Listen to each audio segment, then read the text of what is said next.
Assalamualaikum warahmatullahi wabarakatuh. Ketemu lagi di video kedua saya yang kali ini, ya teman-teman ya. Di video saya kali ini, saya hanya ingin menjelaskan metode yang biasa saya gunakan ketika saya membuat kreativitas dari barang-barang rusak atau yang sudah tidak dipakai oleh pemiliknya terdahulu.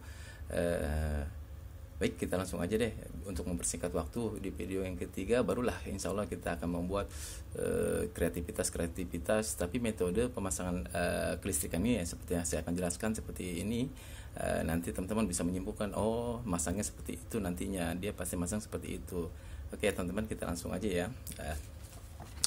Di sini seperti yang kita lihat, ada rangkaian yang biasa saya gunakan nih untuk membuat contohnya, contoh kayak ini nih. Oke, ini ya, oke. Nah, coba.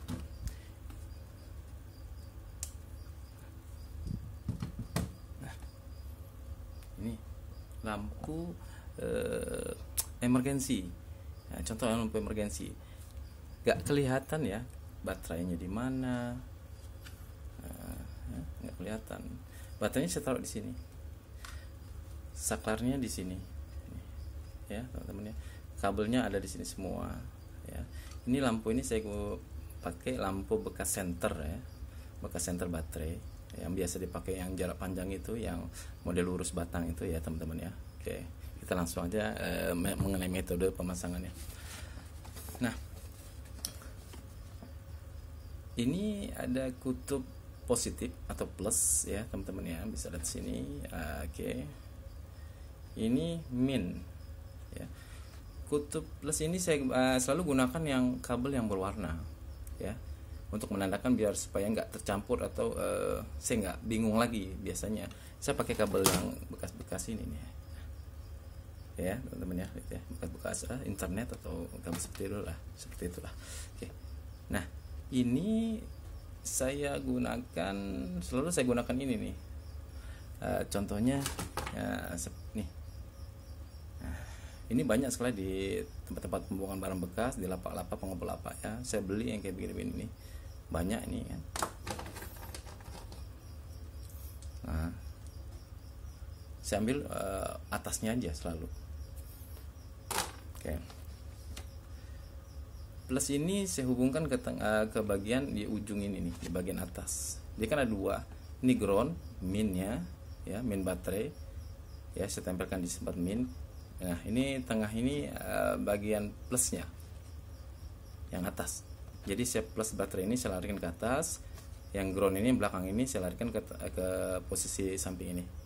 Fungsinya supaya dicas bisa langsung kemari, tanpa menghidupkan lampu, karena lampu ini kan ada saklar on off nya ini ya, yang saya ambil dari video pertama ya, bekas komputer ini ya, saya udah bongkar nih, udah ambil beberapa ya kan. Oke, plus ini, nah ini saya hubungkan ke bagian plus-plusnya lampu, jadi contohnya seperti ini. Nah ya teman-teman ya, kalau minnya itu langsung, ini sih nggak pakai ya kan. Nah, ini langsung nggak apa namanya tuh, nggak diapa-apain, ini hanya keganjal aja ya tuh ya. Oke ya, hanya saya putus saja bagian plusnya. Fungsi saklar ini hanya sebagai pemutus arus teman-teman. Kalau saya langsungin ke sini, oke, kalau saya langsungin dia biasanya langsung nyala. Nah, kenapa? Karena fungsi saklar ini sebagai pemutus arus saja teman-teman ya. Jadi rangkaian seperti ini yang saya biasa pakai ya, dicas. Lalu casnya seperti apa, Bang Bani? Nah, saya udah bikinkan ya, saya udah pernah bilang di video sebelumnya, metode pengecasan ini pakai modul power bank seperti ini. Nah, isinya oke, sesuai penempatannya ya. Yang merah ini kan plusnya nih, sini adalah minnya ya, minnya. Oke, saya contohkan. Modul ini enggak ada baterainya. Pada saat kita cas,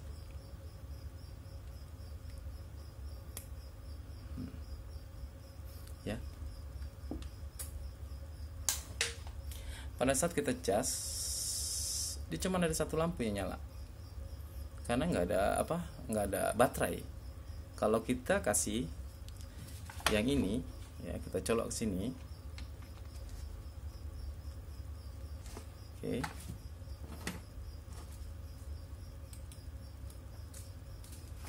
Dia akan ada. Nah ini karena ada baterainya sudah 3, karena memang sudah saya cas sebelumnya ini ya, ini teman-teman ya, perbedaannya tadi antara 1 kosong dengan 3 yang sudah terisi. Jadi kalau dia sudah penuh baterai ini, dia akan off, lampunya menyala aja. Nah, oke. Bisa dikatakan ini seperti bahasa di ini IC stopnya mencegah pengisian berlebihan. Modul ini bisa teman-teman gunakan teman-teman bisa gunakan desktop dengan mengasih kabel kayak begini ya, di bagian jepit ada logamnya di atas tuh, kasih aja yang seperti ini. Nah ini ya, nah saya ngambil ini untuk cewekannya ya. Nah, oke. Nah biasanya kalau untuk yang untuk bagian cowoknya nih, biasanya saya ngambil dari ini nih, bekas-bekas powerbank juga ya, cowoknya sambil kabelnya di sini. Untuk kebutuhan teman-teman sendiri ya, mau panjang kabel berapa ya itu terserah teman-teman lah ya. Saya hanya menjelaskan metode yang biasa saya gunakan, metode pembuatan kelistrikan elektronik di kreativitas yang biasa saya buat ya. Nah ini baterainya lampunya ini bekas-bekas yang saya udah gunting-gunting nih teman-teman nih. Nah, ada yang warna hijau, ada yang kuning, ada yang putih kan. Ini yang bekas-bekas sudah nggak dipakai orang, dia ada di pengapul limbah lah teman-teman ya. Nah ini yang bisa gunting-gunting nih, jadi kayak gini. Terus cara bisa tahu min plusnya di mana, Bang Beni katanya kan, ada yang nanya juga kalau di rumah itu kan. Nah, saya biasanya pakai casan ya teman-teman ya, casan kayak gini nih, ada lampunya. Jadi kalau misalnya dia, saya kasih kabel 2 ini nih, kan ada min ya, ada plusnya, ada merah hitamnya ya. Ini untuk mencari plusnya, untuk cari minnya nih teman-teman. Paham ya teman-teman ya? Saya potong, saya kasih ini. Jadi bisa tahu min plusnya di mana. Kalau terbalik lampu ini mati. Kalau dia nyala tetap berarti benar. Kalau mati juga berarti lampunya yang mati. Ya ini fungsi untuk ngetes buat cari lampu yang hidup saya, yang biasa saya gunakan teman-teman. Nah yang kedua, coraknya. Corak yang biasa saya gunakan itu, kalau teman-teman lihat di sini nih, nggak ketahuan ini stand kipas angin jepit nih yang pernah ada di teman-teman lihat ya.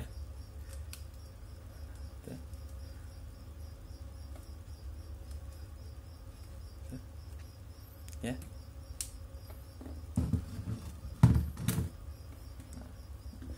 Di tempat kabel yang ini, biasa tempat kabelnya saya taruh colokan untuk bisa dicas. Casnya yang pakai tadi yang modul dari powerbank tadi ya.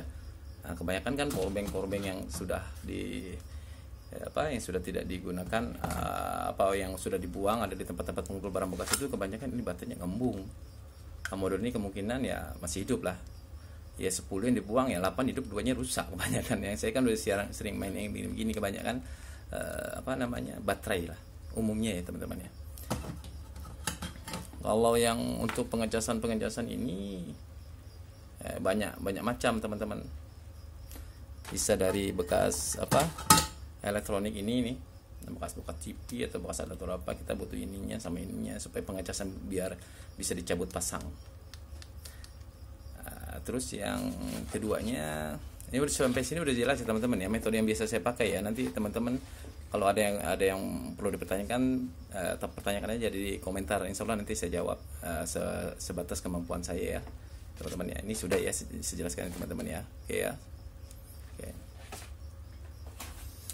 Biasanya saya untuk corak ini ada 2. Saya contohkan ini tadi saya pakai lem ini.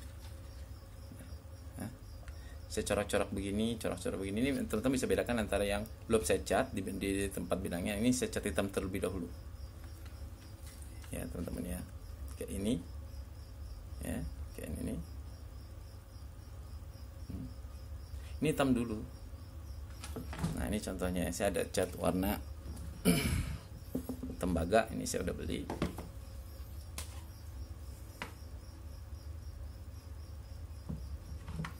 Oke, nah contohnya kayak gini.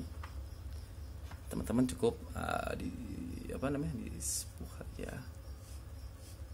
Nah, disepuh saja supaya kelihatan gambarnya, atau sejenis seperti yang teman-teman lihat ya, ada di besi-besi tempa kan, di pagar-pagar rumah ya kan. Nah, ini ada dua macam ya.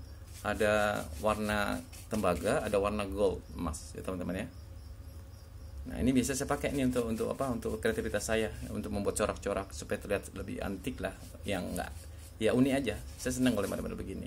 Kayak tadi lampu tadi kan. Sampai sini paham ya teman-teman ya, yang biasa saya gunakan untuk apa? Mencorak, mewarnai. Teman-teman bisa cat kuas, bisa cat semprot lah untuk hitamnya ini. Yang penting ininya pakai lem tembak tadi, lembakan tadi. Sampai situ sudah paham ya teman-teman ya. Nah, kayak ini hasilnya kalau sudah jadi ini stand kipas. Teman-teman bisa lihat di video saya terdahulu mengenai bahan yang akan saya gunakan untuk dalam hal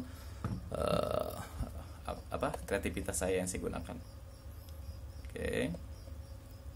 Nah, cukup sekian dulu teman-teman ya, menjelaskan mengenai pemasangan kelistrikan melalui menggunakan kelistrikan yang bisa dicas ya, untuk membuat kreativitas yang akan saya lakukan di video-video yang akan datang.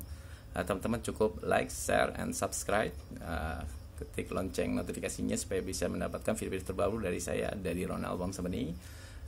Saya rasa cukup demikian aja ya teman-teman ya.